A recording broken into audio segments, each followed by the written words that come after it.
ప్రైజులా దేవుడికి స్తోత్రం. హల్లెలూయా. ప్రియమైన బిడ్డలారా, సహోదరరా, దేవుడి కృప మీకు అందరికీ తోడైన గాక. కొన్ని సత్యాలు మీకు నేర్పించాలని ఆశతో మేము ముందుకు వచ్చి ప్రేమపూర్వక దేవుడి విషయాలు నేర్పించాలని ఆశతో వందనాలు చేస్తున్నాను. కొన్ని సత్యాలు మనం తెలుసుకోవాలి. ఎందుకనగా దేవుడు అందరినీ ప్రేమించటానికి ఈ లోకానికి వచ్చాడు.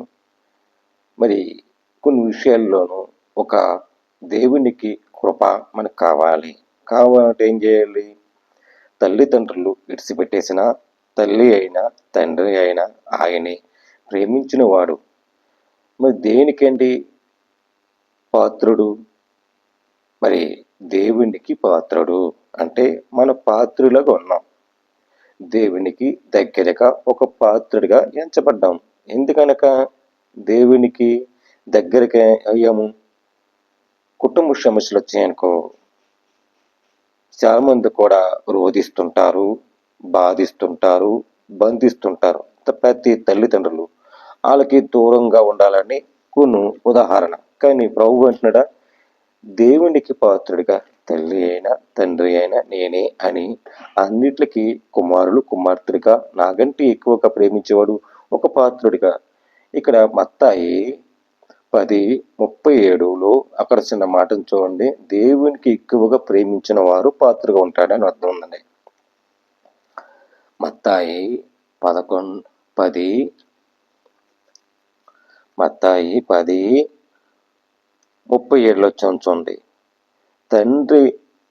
తండ్రి అయినను తల్లి అయినను నాకంటే ఎక్కువగా ప్రేమించేవాడు నాకు పాత్రుడు కాదు. కుమారులైన కుమార్తెలైన నాకంటే ఎక్కువగా ప్రేమించేవాడు నాకు పాత్రుడు కాదు. తన శిలువను ఎత్తుకొని నన్ను వెంబడించిన వాడు నాకు పాత్రుడు కాదు. నా ప్రాణమును తన దక్కించుకున్నవాడు దాన్ని పోగొట్టుకొని గాని నా నిమిత్తము తన ప్రాణమును పోగొట్టుకున్నవాడు దాన్ని దక్కించుకునను. మిమ్మల్ని చేర్చుకున్నవాడు నన్ను చేర్చుకునను, నన్ను చేర్చుకున్నవాడు నన్ను పంపించినవాడు చేర్చుకునను. ప్రియమైన సహోదరి, తల్లి తండ్రి అయినా ప్రేమించినవాడు ఆయనే. మీ అనాథులుగా వదిలేసిన ఆయన మిమ్మల్ని ఎడవడు. ఎందుకనక ఎడబావుడు. కుమారులుగా ఎక్కువగా ప్రేమించేవాడు ఒక పాత్రుడిగా. నువ్వు ఏ రకంగా ఉంటున్నావు? దేవుణ్ణి ఎక్కువగా ప్రేమించేవారుగా ఉండాలి. బిడ్డరా, ఇక లోకాసు వార్తలోకి వెళ్తే అక్కడ చిన్న మాటను చూడండి. లోకాసు వార్త ఆత్మీయులకు వెనకాలక తిరగని వారు అని ఉంది. అంటే ఆత్మీయులు ఎవరండి? దేవుడి దగ్గరగా ఆత్మీయుల ఉన్నవాళ్ళు. లోకాసు వార్త 10:6 వెళ్తే అక్కడ చూడండి, చిన్న మాట ఉందండి. 6 10:6 సమాధాన పాత్రుడు అక్కడ నుండి ఎడల మీరు సమాధానం అతని మీదకి నిలుచును.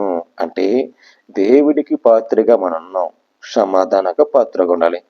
ఒక కుమారులుగా ఒక కుమార్తెలుగా ఉన్నాం. తల్లి అయిన తండ్రిగా ఎంత ప్రేమించాడు, లాలించాడు, పాడించాడు, కష్టాల్లోనూ ప్రేమించాడు. ఒక పాత్రగా నిన్ను ప్రేమించాడు. తల్లిదండ్రులు విడిచిపెట్టేసిన నేను ఎడవలేదు కదా. నా ప్రభు ఎంత ప్రేమించాడు. అలాగా నువ్వు సమాధానకర్తగా ఉండాలి, నిలిచి ఉండాలి. మీ సమాధానం అతని మీదకి నిలిచను, లేని ఎడల అది మీకు తిరిగి వచ్చను. అంటే సమాధానం లేకపోతే దేవుడి దగ్గరగా ఒక పాత్రగా మన దీవించాడు.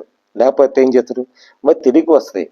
ప్రేమ బిడ్డలారా, ఈ విషయం తెలుసుకోవాలి. ఎందుకనక దేవుడు పాత్రగా ఉన్న దేవునికి ఆలోచన మనన్న నీకు ఇచ్చాడు. అన్ని పదార్థాలు తినచ్చు, తాగుచు, ఆ ఇంటిలో ఉండొచ్చు. పనివారికి జీవితం పాత్రుడిగా ఇంటికి తిరగవచ్చు. మరియు ఏ పట్టణంలో అయినా ప్రవేశించాడు వారు మిమ్మల్ని చూచుకుంటే మీ ముందర పెట్టి తినట్టు అందులో ఉన్న రోగములు ఉంటాయి కదా. సర్వబుద్ధుల పరుచు దేవుడికి రాజ్యమును మీ దగ్గరికి వచ్చినప్పుడు వారితో చెప్పండి. మీరు ఏ పట్టణములైనా ప్రవేశించినప్పుడు వారు మిమ్మల్ని చేర్చుకొనకపోయిన ఎడల మీరు దాని వీధిలోకి పోయి మీరి పాత్రములకు అట్టది మీ పట్టములకు ధూళిని కూడా మీ ఎడలనని దుర్పు వేసినట్లు అతని దేవుడి రాజ్యమును సమీపించున్నది తెలుసుకొనండి చెప్పండి. తెలుసుకొని చెప్పవాలి. దేవుడి రాజ్యం వచ్చేస్తుంది. మీరు దులిపేసుకుంటాం కాదు. దేవుణ్ణి ఒక పాత్రుడిగా నిన్ను ప్రేమించాడు వచ్చాడు. ఏ రాకడ సమయం వస్తుందో తెలియదు. అంతేకాని దేవుని పాత్రగా ఉండాలని ఈ రేఖల గ్రంథంలో రాయబడింది. మరి అప్రోస్త కార్యంలోకి వెళ్తే అక్కడ చిన్న మాటను చూడండి. అప్రోస్త కార్యములు 5:41లోకి వెళ్తే అక్కడ చిన్న మాట ఉందండి. 5:41లోకి వెళ్తే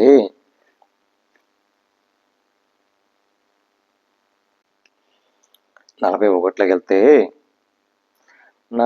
ఆ నామము కొరకు అవమాను పొందుటకు పాత్రుడు ఎంచబడినందున వారు సంతోషించుచు మహాసభని ఎదుట వెళ్ళిపోయి ప్రతి దినమునకు దేవాలయములు ఇంటింటక మానమక బోధించుచు ఏసే క్రీస్తు ప్రకటించుచుండెను. అక్కడున్న పాత్రుండగా ప్రతి ఇంటికి సంతోషించడు యేసుక్రీస్తులు సభ ఎదుట వెళ్ళిపోయి ప్రతి దినము దేవాలయము ఇంటింటికి వెనక బోధించవచ్చును. యేసుక్రీస్తు రక్షకుడు ప్రకటించడు. ఆ దినములోను శిష్యుల సంఖ్య విస్తరించినప్పుడు ఆ దినములను పరిచయులకు తమలో ఉన్న విధవరాళ్ళు చిన్న చూపు చూసి మాట్లాడక సొనుకు సాగించి అక్కడున్న 12 శిష్యులు అపొస్తలులు తన యొద్దకు చూసికి సమూహమును పిలిచి, దేవా, వాక్యము బోధించుటకు మాని ఆహారమునకు పెంచుట యథార్థమా? కాబట్టి సహోదరులారా, ఆత్మతో జ్ఞానముతోనూ నిండుకొని మంచి పేరు పొందిన 7 మనుషులకు మీరు ఏర్పరచుకొని మేము వారికి ఈ పని నిమిత్తము అయితే మేము ప్రార్థనిచ్చుటగా వాక్యం పరిచేయుటగా ఎగతడక ప్రార్థన చెప్పి ఈ మాట జన సమూహములకు వచ్చాను. ఎందుకనక జన సమూహములను దేవుడి కృప, దేవుడు మనకు ఉండాలి. ఈ సత్యాన్ని తెలుసుకోవాలి. అపొస్తల కార్యములను 12 ప్రార్థించగా మరి అక్కడ కార్యములకు శిశువులతోనూ వెంబడించి అక్కడ క్రీస్తు యేసును ప్రకటించును. మనం కూడా ప్రకటించాలి. దేవుడి సత్యాలు తెలుసుకోవాలి. దేవుడి మాటలు వినాలి. దేవుడు అనుగ్రహించాలి. ప్రేమిట్లరా, దేవుడు ఎంతోనండి చక్కగా ప్రేమించేవాడు. మరి లూకాసు వార్త 10లోను సేవకులు చేర్చుకోండి మరి మనసు గలవారు అంటే సేవకులకు చేర్చుకునే మనసు కలగాలి. ఎలా కలగాలండి?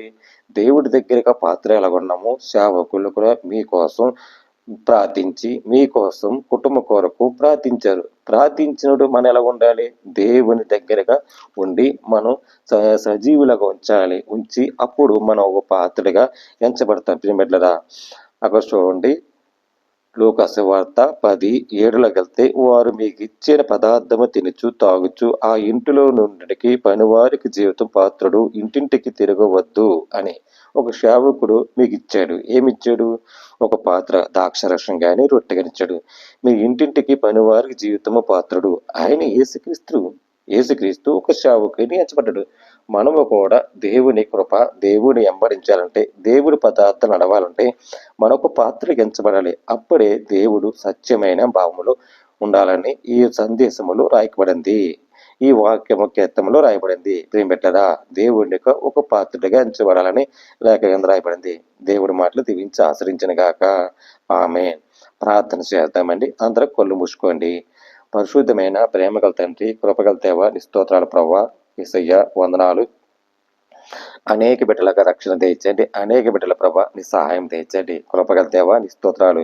నాయన ఏ బిడ్డ ప్రభన నాయన నీలో ఉండి నీలోగా గణపరిచినట్లుగా సహాయం తెచ్చండి. తల్లి అయినా తండ్రి అయినా నేనన్నా తండ్రి నాయన రక్షక ఈ లోకములో ప్రభా కుమారుల్ని కుమార్తెలు ప్రేమిస్తాను లేఖల గంధం రాయబడింది తండ్రి నాయన ఒక సమాధానకర్తగా ఒక పాత్రగా ఉండాలని నీళ్ళు ప్రేమించడానికి కృప ఎంత తగినవాడు అని మేము గ్రహిస్తున్నా తండ్రి నాయన అపరాధుల వల్ల పాపం వల్ల క్షమించి మమ్మల్ని ఏ దోషములు లేకనే ఏ పాపముల అపరాధులు లేకనే నీలో మరి నాయన ఉన్నట్లుగా నీలో సమాధానకర్తగా మగు ఉన్నట్లుగా సహాయం తెచ్చండి నాయన. అనేక బిడ్డల రక్షణ కోసం ప్రార్థిస్తున్నా తండ్రి. నాయన దయగల తండ్రి, అనేక బిడ్డలకు ప్రభా రక్షణ లేక నీలో సమాధానం లేక ఎంతమందో గుండెలు ప్రభా బాదుకొని ప్రభా దేవుడు ఉన్నాడు, ఆయన ప్రార్థకు నిలవాలి, ప్రేమించేవాడు ఉండాలని ఏ కుమార్తె ఏ కుమారుడు ఉన్నారు ప్రభా, అలా దర్శించండి, ఆశ్రయించండి. దయగల తండ్రి, కృపగల దేవ నీ స్తోత్రాలు ప్రభా. నీ నామములు ఏకరీతిగా ఉన్నట్లుగా సహాయం తెచ్చండి. కృపగల దేవ నీ స్తోత్రాలు. ప్రార్థనలో ప్రభా ఎవరైనా ప్రభా ఆక్రమిస్తున్నారు, ప్రార్థనలో ప్రభా ఎవరైనా ప్రభా నడుస్తున్నారు, ఆయా సత్యమైన భావములో నడిచినట్లుగా, సత్యమైన భావములో ఆదరించినట్లుగా సహాయం వచ్చి ఆశ్రయించి నడిపించమని క్రీస్తు యేసు పరిశుద్ధాత్మ పెట్టడంలో వేడుకుంటున్నా పరమ తండ్రి. ఆమేన్. ప్రైజ్ చేయండి. అందరికి వందనాలు. దేవుడు మీ కుటుంబాన్ని దీవించి ఆశ్రయించను గాక. ఆమేన్.